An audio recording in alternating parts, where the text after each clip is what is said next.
Senhoras deputadas, senhores deputados, vamos dar início então à segunda parte da nossa reunião com uma audiência à Ordem dos Engenheiros Técnicos sobre a proposta de Lei 11 do Governo que visa dar cumprimento à transposição da Diretiva 2005/36/CE relativa ao reconhecimento das qualificações profissionais. Foi um pedido de audiência que recebemos a curto prazo, mas que em face do desenvolvimento do processo legislativo agendamos rapidamente para que pudesse ainda ser útil. Temos connosco o Sr. Bastonário, Engenheiro Técnico José Manuel Sousa, e a Sra. Vice-Presidente, Engenheira Técnica Isabel Morgado. É assim? Pronto. Sr. Bastonário, aproxima o microfone mais para si e é só ligar o botão e faz favor então, vai fazer uma apresentação das questões que o preocupam, com certeza. Faz favor. Muito bem. Muito boa tarde. Em primeiro lugar, cumprimentar o Sr. Presidente da Comissão, institucionalmente e pessoalmente, e na sua pessoa todos os deputados dos diferentes grupos parlamentares que pertencem a esta Comissão. Desejar-vos, já que estamos todos num início de mandato, nós também nesta direção começamos em abril deste ano, na Ordem dos Engenheiros Técnicos, e, portanto, um trabalho profícuo, já que se avizinha que a vossa comissão seja uma comissão muito solicitada nesta legislatura. Portanto, dizer também que em Portugal existem 3 organizações ligadas à fileira da construção, enquanto representantes dos diferentes profissionais, uma de arquitetos e 2 da área da engenharia, a Ordem dos Engenheiros Técnicos que nós aqui estamos a representar e a Ordem dos Engenheiros. Apesar de termos uma história enquanto ordem mais curta, importa dizer que a Ordem dos Engenheiros Técnicos existe desde as suas associações que deram origem há bastantes anos e representamos todos os formados em engenharia em Portugal, inicialmente nas associações com os bacharéis, fundamentalmente, e neste momento por delegação do Estado com os bacharéis, licenciados, mestres e doutores pré e pós-Bolonha. Fomos confrontados com esta proposta de lei que para nós é muito importante porque mexe na legislação das competências a vários níveis, ao nível do projeto, ao nível da apreciação e depois também ao nível dos alvarás, portanto da execução. É fundamentalmente esta proposta de lei para regular algo que não estava perfeitamente de acordo com o Tribunal Europeu regulado. Nós não temos solicitações dos nossos membros relativamente a esta matéria e, portanto, achamos muito bem que Portugal esteja de acordo com o cumprimento da diretiva, embora aquele anexo 6, sinceramente, não o consigamos perceber muito bem, mas é o que lá está. Nós temos-nos pautado por defender a independência plena e perfeita do exercício das diferentes áreas de especialidade que concorrem para a construção. A arquitetura vem de tempos passados como uma área que tratava, que tinha os mestres nos Afonso Domingos desta vida. Hoje em dia, com a complexidade e com a exigência que fazemos para a construção, temos uma parte mais repartida entre o conceito, a funcionalidade, a estética e o enquadramento urbano e histórico que está na arquitetura e depois o complemento que as diferentes engenharias desde a civil, a eletrotecnia, a mecânica e outros ramos agora mais recentemente, como o ambiente, dão à área das construções. Portanto, por essa área estamos tranquilos. As nossas preocupações passam mais pela revisão do artigo 5º. O artigo 5º que, na nossa opinião, está muito bem instruído e escrito, quer em termos de conceito, e que fará jus àquilo que é algo que andamos a defender há muito tempo, que é o facto de quem aprecia, quem audita, quem intervém em todos os patamares e em qualquer setor de atividade, quer pública, quer privada, tem que ter a mesma competência formal do que quem elabora os estudos, quem dirige as obras e quem fiscaliza as ações. E, portanto, parece-nos muito bem e não queríamos deixar de vos alertar para esta nossa posição, porque tem sido algo que não tem sido respeitado por muitas entidades e, portanto, temos exigências dispares para quem elabora atos de engenharia, que tem que ter uma inscrição numa ordem, que tem que ter o seguro profissional, tem que ter competências por escalões dentro da Associação Pública Profissional, dependendo da complexidade dos atos que estão a elaborar. E depois temos quem avalie, quem audite e quem quantifique sem qualquer tipo de exigência e sem o cumprimento legal que é dado quer pelo artigo 5º já da Lei 40, quer pelas leis das associações públicas profissionais, de estarem inscritos na ordem profissional respectiva. Para nós é de extrema importância para termos os pares a falar com os pares e não aqueles que têm uma determinada exigência a falar com quem não vê essa exigência ratificada. Ainda agora estivemos na semana passada com a Secretaria de Estado da Proteção Civil, porque, por exemplo, na segurança contra incêndio em edifícios, temos a avaliar projetos quem não tem o mesmo tipo de qualificação que é exigida aos técnicos autores. Noutras áreas, como por exemplo os veículos, a homologação de veículos, temos a homologar quem não tem a mesma qualificação que é exigida a quem elabora os pareceres de homologação e verifica as condições.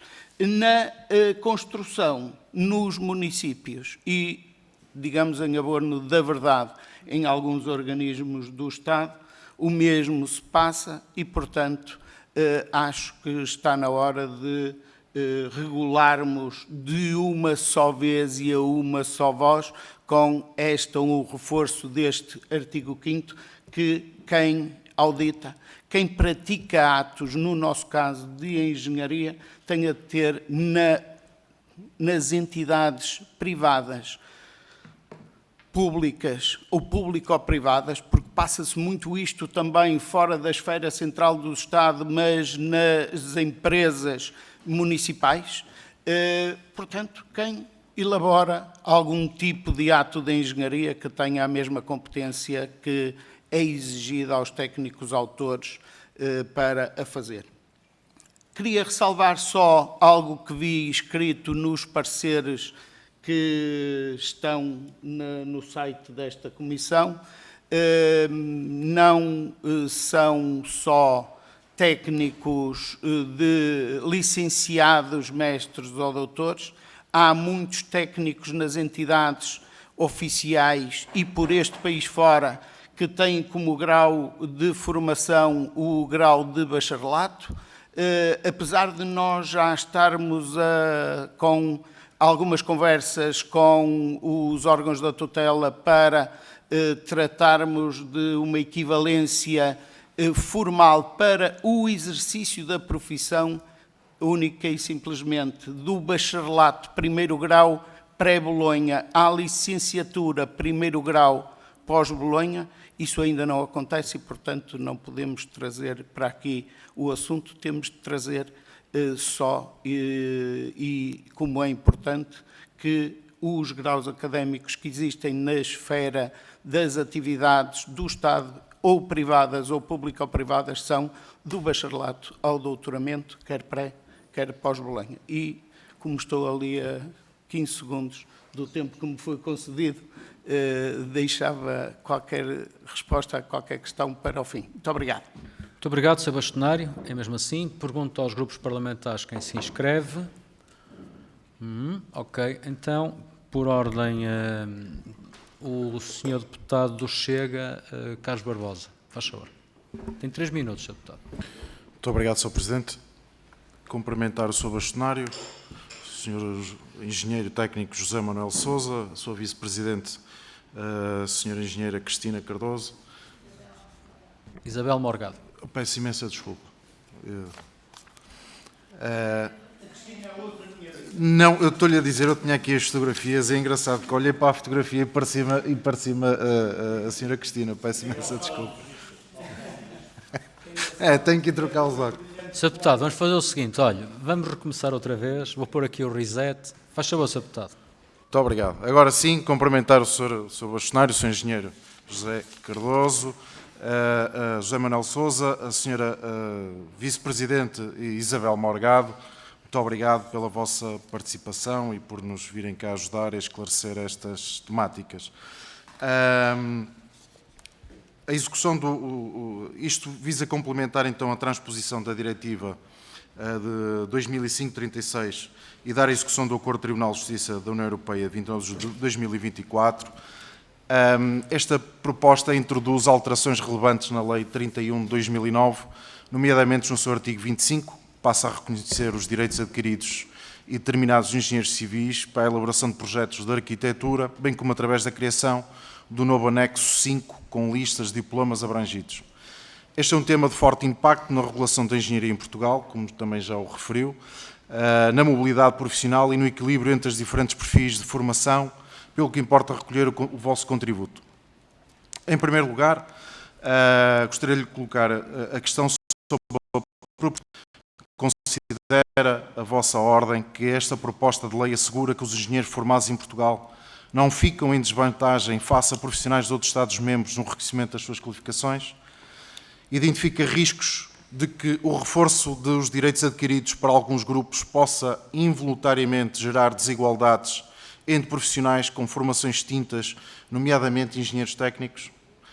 Em segundo lugar, sobre o anexo 5, que inclui apenas cursos universitários anteriores a 87-88, o pré-Bolonha, a vossa ordem entende que esta solução legislativa cria desequilíbrios entre perfis profissionais e pode reforçar desigualdades históricas no setor da engenharia.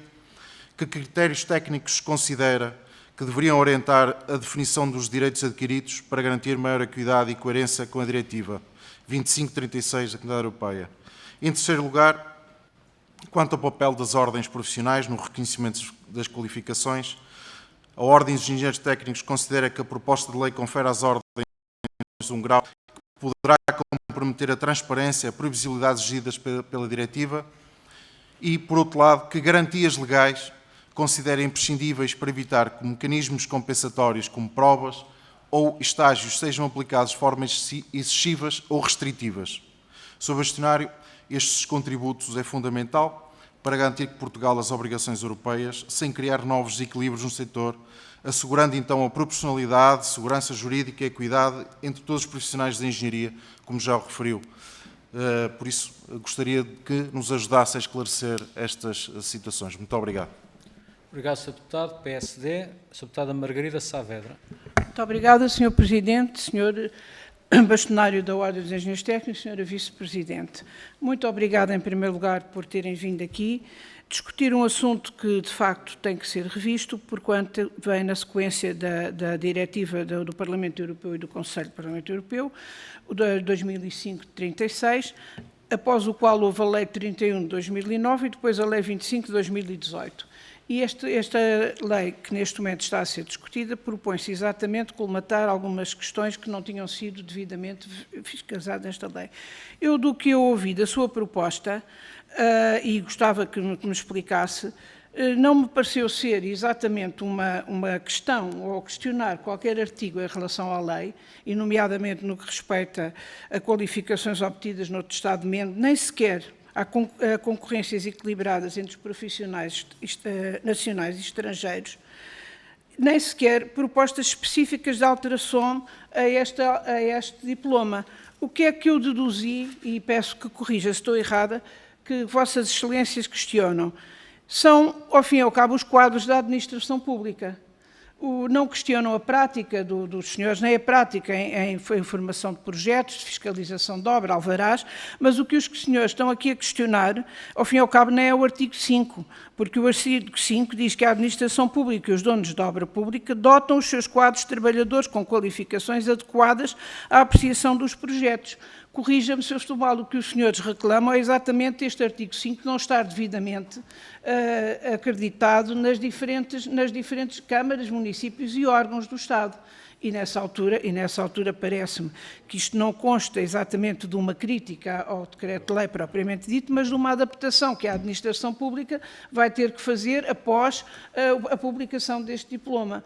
Portanto, eu peço-lhe que me corrija se não estou em erro, mas basicamente eu entendo e agradeço a vossa chamada de atenção para isto, é que quando este artigo for publicado e estiver devidamente em vigor, o que será necessário é que o próprio Estado acautele o cumprimento do artigo 5. Para além disso, proponho exatamente e concretamente se sugere alguma mudança específica e concreta em relação aos outros artigos. Agradeço imenso o seu contributo, mas gostava que explicasse se estou a entender bem ou se estou a entender mal. No meu entender, o que os senhores reclamam é do não cumprimento do artigo 5º neste momento na administração pública. Muito obrigada. Grupo Parlamentar do Partido Socialista, Sr. Deputado Frederico Francisco. Muito obrigado, Sr. Presidente. Permita-me cumprimentar de forma especial a Sra. Deputada Margarida Saavedra, que na sexta-feira passada subiu a Rua de São Bento no 706 comigo e foi a primeira vez que vi outro deputado a usar o autocarro à saída aqui do Parlamento. Só este cumprimento. Sim, sim. Não, foi com grande satisfação, que Bom, exatamente. vamos então recomeçar. Não precisa de repor o tempo. Esta brincadeira não precisa de repor o tempo. Foi só, olha, eu tenho andado no só uma nota de boa Flixbus, posição. nunca o apanhei no Flixbus. E não é só subir a Rua de São Bento, Sabe é ir porquê? até ao Porto. Mas sabe porquê? Porque estou no bar do Intercidades a ser expulso por usar o computador. Mas isso já soube que foi expulso do bar do Intercidades. Mas eu ontem vi no Intercidades, também não o vi no Intercidades. Mas se for na segunda-feira que vem, vai ver Estava no no bar Intercidades. ontem à noite. É possível, sim. Sr. Deputado, Bom, Sr. Presidente, eu estou a gastar tempo com estas brincadeiras porque, de facto, a intervenção da Sra. Deputada Margarida Saavedra foi de encontro às questões que eu iria colocar. Esta proposta de lei número 11 de 2025, pronto, no âmbito da qual é feita esta audiência, audiência, faz uma alteração muito cirúrgica na legislação e que visa reconhecer o direito a um conjunto relativamente pequeno, falar de algumas dezenas de profissionais que tiraram os cursos há muitos anos atrás e que tinham a capacidade de assinar projetos de arquitetura e em que isso não era reconhecido, eles depois viram ser reconhecido no acordo do Tribunal Europeu. E, portanto, de facto, reforçava a pergunta que a Sra. Deputada fez, se de facto tem alguma questão específica sobre sobre esta proposta de lei. E para finalizar, uma vez que o Sr. Bastonário, na sua intervenção, também se referiu de forma geral ao papel das ordens profissionais, em particular da Ordem dos Engenheiros Técnicos, na regulação da profissão, e em particular falou da transição que houve entre a antiga Associação de Engenheiros Técnicos para a Ordem dos Engenheiros Técnicos, que agora engloba não só os antigos bacharéis, mas também licenciados, mestres e doutoramentos. Deixava-lhe a questão que não entenda de todo como uma provocação, e faço a declaração de interesses que eu sou membro da outra Ordem dos Engenheiros, é se, no seu entender, faz sentido existirem duas ordens de engenheiros em Portugal. Muito obrigado. Muito bem. Senhora Deputada Angélica da Teresa, Iniciativa Liberal. Muito obrigada, Sr. Presidente. Já foi tudo dito pelos colegas que me antecederam, portanto não vou também acrescentar outras questões para aquelas que foram colocadas para obtermos esta clarificação e agradecer desde já a vossa presença. Muito obrigada. Muito bem, Sr. Bastonário. Agora era o momento em que o Sr. Bastonário respondia às questões e concluía para encerrarmos a audiência. Muito bem. Faz favor, então. Então, muito obrigado pelas questões. Ia começar pela mesma ordem das intervenções.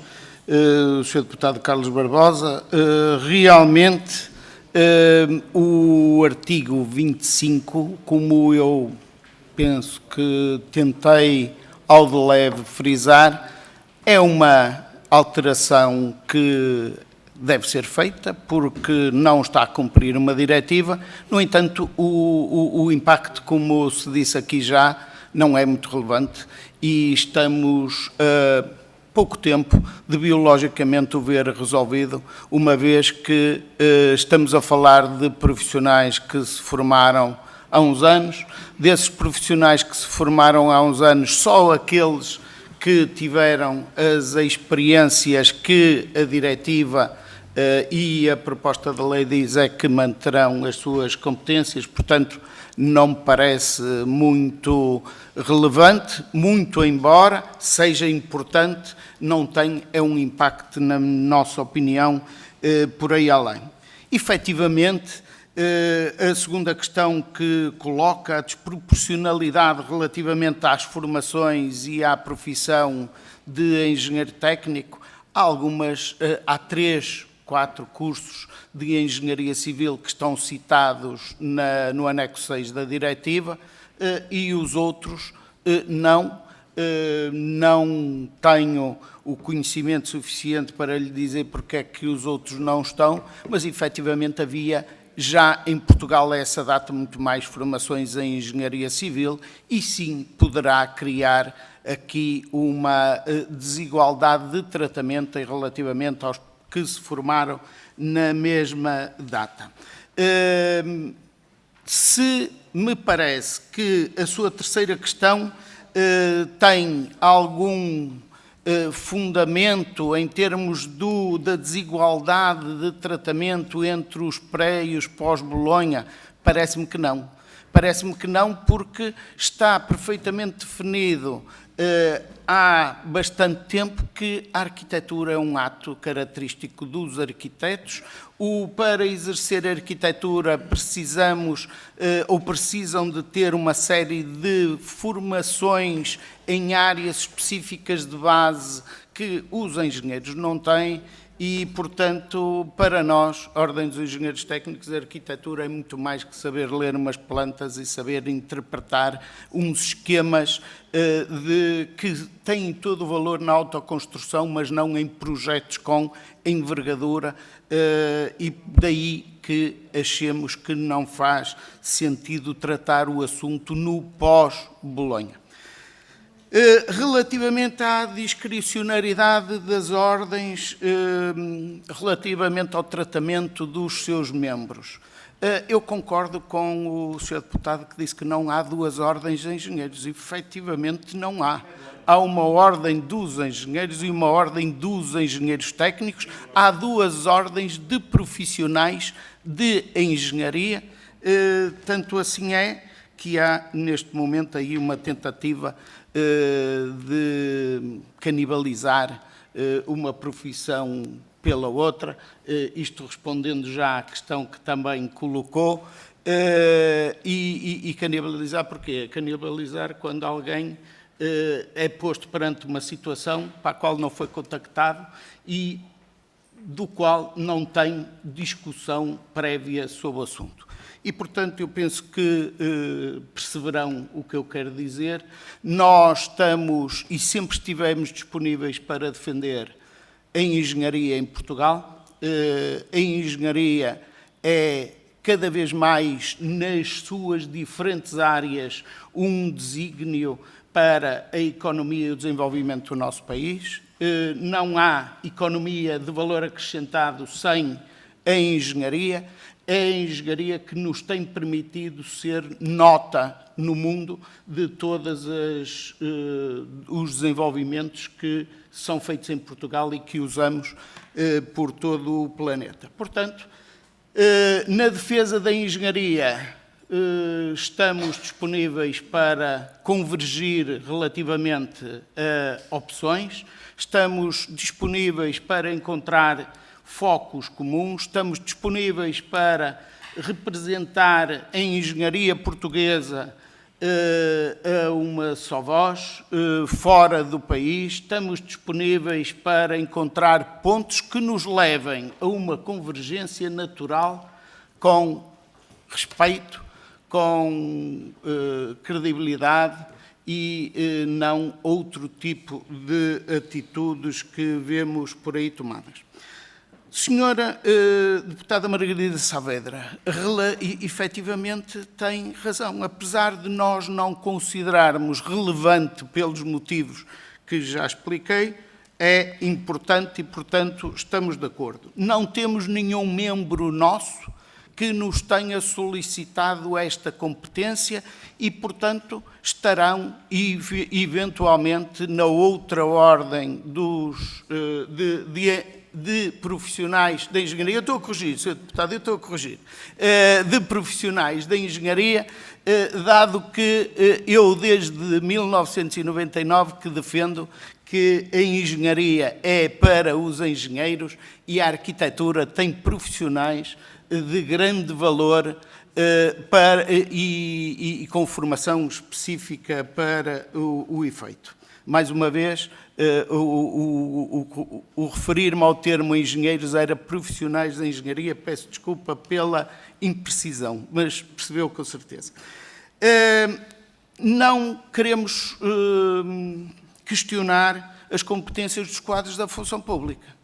Nós queremos é que as competências sejam ratificadas da mesma forma e pelas mesmas entidades que o fazem para os que não são da administração pública. E estaremos, com certeza, de acordo se percebermos que os estatutos das 3 ordens profissionais criados pelo Estado dizem que os profissionais que praticam os atos respectivos devem estar inscritos na ordem profissional e o Estado não cumpre nenhuma dessas 3 leis, nem já agora cumpre aquilo que são os desígnios do antigo artigo 5º, e este para nós é um ponto muito relevante porque temos todos os dias questões que nos caem no nosso departamento jurídico de pedido de esclarecimentos relativamente a pessoas que nem formação têm para fazer as questões que colocam, e até podemos ver que há profissionais da arquitetura a questionar atos da engenharia, há profissionais da engenharia a questionar atos da arquitetura e é preciso pôr ordem no burgo, se me permitem a expressão. E, portanto, sim, a crítica não é contra nada que cá está, mas achamos que devíamos dizer-vos que estamos completamente de acordo com mais uma vez, tentar pôr aqui alguma ordem e tentar por uma legislação que se revê neste pacote de legislação para a área da construção, o importante.